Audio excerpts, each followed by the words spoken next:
Setting up virtual lab environment. So it's important that you practice what you learn here while the course goes on. For that reason, you should build your own lab. So you may think of the lab that it might contain physical dedicated servers or bare-bone hosts or other network equipment. I always think of somebody in a white lab coat and gray spiky hair and test tubes and boiling things. But no, we're going to be able to do everything in this course using the virtual environment, which is precisely what computers were made for. Now, don't worry, I'm going to help you build this lab step by step, but it will be your lab.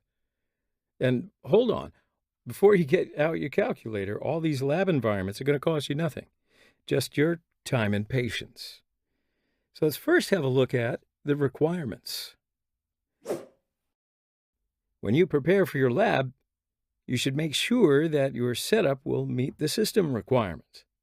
Because we're going to get into using virtual machines as well as some other processor consumer tools, I highly recommend that your system is capable of handling at least 2 virtual machines simultaneously. Now, for storage. I'm not going to throw out some random numbers about the size of available hard drive space, but you really will need some. Now, if you don't have enough, you're probably going to face some problems. Now, what about memory? You don't want to have any insufficient memory fail, so I strongly advise using at least 16 gigabytes of RAM. Now, for your processor, I think if you try this course, it means to me that you probably have a processor that will support virtualization. Now, you should activate it from BIOS if this is the first time for you using a virtual machine. Now, what about for a hypervisor? Well, VMware Player, VMware Workstation, or VirtualBox, all of them are good options to build the lab on.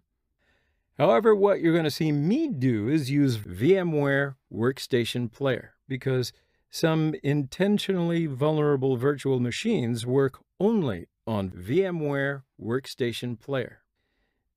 I'm just saying. And then finally, internet access. Of course, you're going to need the internet, but only when you're setting up the lab. Otherwise, I don't think you're going to need it, but it's going to be good to be able to search for extra information, so I'll leave that up to you.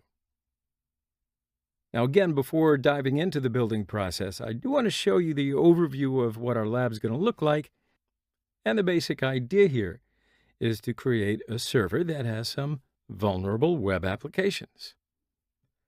Therefore, we can attack these applications from Kali Linux, which will be our attacking machine. Also, of course, we're going to need a web server to host the vulnerable web applications. So when you complete the lab with me, you will have a Kali Linux virtual machine with internet access. So when you complete the lab, you will have a Linux server as well. Now, in my case, the IP address of Kali will be 192.168.204.128. And a vulnerable server will have the address of 192.168.204.130. So these addresses may be different in your environment, but I trust you know IP addresses and subnets to know the difference. Then, of course, these machines must be able to communicate with each other.